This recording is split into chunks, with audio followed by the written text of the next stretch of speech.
Symbols in Speak by Laurie Halse Anderson, created by Alice and Welty, Winthrop University. What is symbolism? Symbolism is using an object, color, or thing to represent a deeper idea. Throughout the novel, we'll be looking at 4 specific symbols that are objects that will have deeper meanings or represent deeper ideas. We'll be looking at the tree, Melinda's mouth, the janitor's closet, and the mirror. The tree. We see the tree throughout the novel. Specifically, we first see the tree when Melinda has to choose an assignment out of her art teacher's group of assignments. She draws a tree.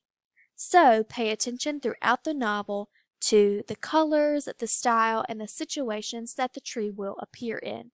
Specifically, maybe how Melinda feels as she's drawing the tree and sculpting the tree, and what the tree will look like as she feels specific types of emotions. Next, Melinda's mouth. The book is titled Speak. So, how does the appearance of her mouth and the use of her mouth change? How does her mouth look at the beginning of the novel? How does it look at the end?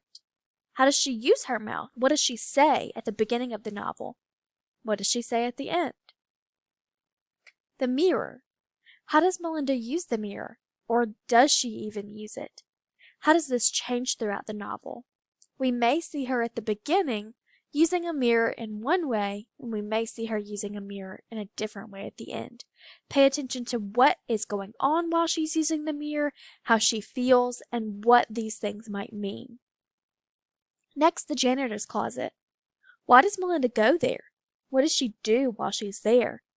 How will her use of the closet change? Will she always use this janitor's closet in a specific way, or will that use change throughout the novel?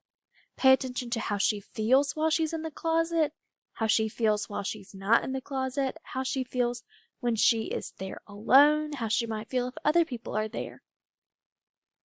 The symbols in Speak may not seem like they mean much at first, but once you finish the novel, you'll see the huge impact these 4 objects have. Do you understand the symbols in Speak? Take the assessment in the Google form. Email weltya2@winthrop.edu if you have questions.